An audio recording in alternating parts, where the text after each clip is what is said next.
Lok Sabha speaker पद के लिए सदन में आज सुबह 11 बजे चुनाव होने जा रहा है। प्रोटेम स्पीकर भर्तृहरि महताब मतदान कराएंगे। सत्ता पक्ष यानी एनडीए से ओम बिरला और विपक्ष के इंडिया ब्लॉक से के सुरेश उम्मीदवार हैं। बिरला राजस्थान के कोटा से तीसरी बार चुनकर आए हैं, जबकि सुरेश केरल की मवेलीकारा सीट से जीत कर आए हैं। सुरेश 8वीं बार के सांसद है। 18वीं लोकसभा के लिए 48 साल बाद ऐसा मौका आया है जब स्पीकर के लिए चुनाव कराए जाने की नौबत बनी है। इससे पहले 1952 और 1976 में भी स्पीकर के लिए चुनाव में वोटिंग हुई थी। फिलहाल सभी पार्टियों ने व्हिप जारी किया है और सांसदों को वोटिंग के दौरान सदन में मौजूद रहने के निर्देश दिए हैं। ओम बिरला इससे पहले 17वीं लोकसभा के लिए भी स्पीकर थे। इस बार भी वे एनडीए उम्मीदवार हैं। अगर बिरला चुनाव जीतते हैं तो वे बीजेपी के ऐसे पहले नेता होंगे जो लगातार और दूसरी बार स्पीकर चुने हैं। इससे पहले कांग्रेस के बलराम जाखड़ भी 2 बार स्पीकर रहे हैं। अब आपको बता देते हैं नंबर गेम क्या है।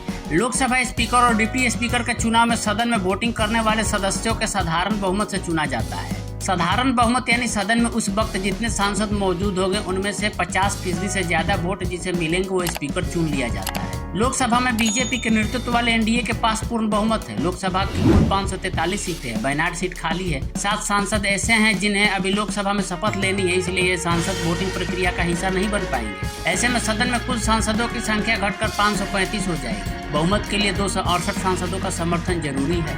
एनडीए के पास 293 सदस्य यानी बहुमत से काफी ज्यादा संख्या है। वहीं इंडिया ब्लॉक को देखा जाए तो 233 सदस्यों का समर्थन है। जो 7 सांसद शपथ लेने से वंचित रह गए उनमें इंडिया ब्लॉक से 5 सांसद शामिल है। ऐसे में समर्थन करने वाले सांसदों की संख्या 226 रह जाएगी, जबकि 16 अन्य सांसद है। इनका समर्थन भी मायने रखेगा। सूत्र के अनुसार स्पीकर के चुनाव के बाद 7 सांसदों को शपथ दिलाई जाएगी। सूत्रों के मुताबिक वाईएसआरसीपी किसी भी गठबंधन का हिस्सा नहीं है। जगन मोहन रेड्डी की पार्टी ने स्पीकर के चुनाव में ओम बिरला का समर्थन करने का फैसला किया है। चुनाव का प्रोसेस क्या है, कैसे चुनाव होंगे? लोकसभा स्पीकर चुनने के लिए सबसे पहले प्रस्ताव पेश किया जाता है। सत्ता पक्ष की तरफ से उम्मीदवार घोषित होने के बाद उनका नाम आमतौर पर प्रधानमंत्री या संसदीय कार्य मंत्री द्वारा प्रस्तावित किया जाता है। लोकसभा सचिवालय को जिस उम्मीदवार का पहले प्रस्ताव मिलता है उसका प्रस्ताव भी सदन में पहले पेश किया जाता है। विपक्षी सदस्यों की तरफ से मत विभाजन की मांग की जाएगी। संभव है कि ध्वनि मत से मतदान कराया जा सकता है, लेकिन अगर विपक्ष राजी नहीं हुआ तो फिर पेपर स्लिप के जरिए चुनाव होंगे, क्योंकि नई लोकसभा में अभी सीटें आवंटित किए जाने की प्रक्रिया चल रही है और इलेक्ट्रॉनिक वोटिंग सिस्टम भी चालू नहीं है। इसलिए सदस्यों को पर्चियां दी जाएगी और उसी के जरिए मतदान होगा।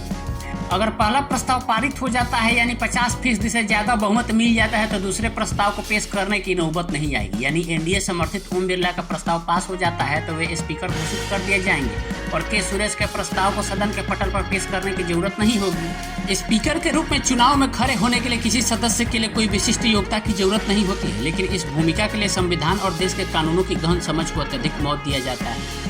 संविधान के अनुच्छेद 93 में स्पीकर और डिप्टी स्पीकर दोनों का चुनाव का प्रावधान है। अनुच्छेद 93 कहता है कि जनता का सदन जितनी जल्दी हो सके सदन के 2 सदस्यों को क्रमशः स्पीकर और डिप्टी स्पीकर के रूप में चुनेगा और जब भी स्पीकर या डिप्टी का पद रिक्त हो जाता है सदन जैसा भी मामला हो स्पीकर या डिप्टी स्पीकर बनने के लिए किसी अन्य सदस्य का चयन करेगा। अनुच्छेद 94 के तहत संविधान में कहा गया है कि स्पीकर को सदन का सदस्य होना चाहिए। आमतौर पर सत्तारूढ़ दल के एक सदस्य को स्पीकर के रूप में चुना जाता है।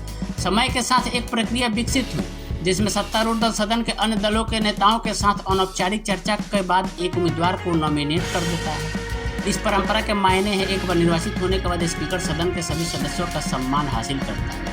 अनुच्छेद 94 में कहा गया है कि स्पीकर को लोकसभा के सभी मौजूदा सदस्यों के बहुमत द्वारा पारित प्रस्ताव के जरिए हटाया जा सकता है। हालांकि स्पीकर या डिप्टी स्पीकर को हटाने का प्रस्ताव सिर्फ अभी प्रस्तावित किया जा सकता है जब प्रस्ताव को आगे बढ़ाने के इरादे के बारे में कम से कम 14 दिन का नोटिस दिया गया हो। शुरुआत में बीजेपी के नेतृत्व वाले एनडीए और विपक्ष के बीच स्पीकर पद को लेकर सहमति बन गई थी। विपक्ष का कहना था कि जब तक परंपरा रही है कि डिप्टी स्पीकर का पद उन्हें दिया जाना चाहिए, लेकिन एनडीए ने सशर्त समर्थन स्वीकार करने से इनकार कर दिया, जिससे आम सहमति टूट गई।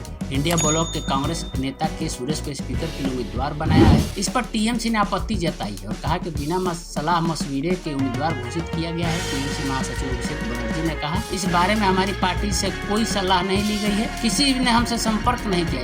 यह एक तरफा फैसला है। के सुरेश को समर्थन के बारे में टीएमसी प्रमुख ममता बनर्जी अंतिम फैसला लेगी। फिलहाल टीएमसी का रुख तय नहीं है। अब देखिए कि क्या होता है। बस 2 घंटे बाद तो चुनाव हो ही जाना है।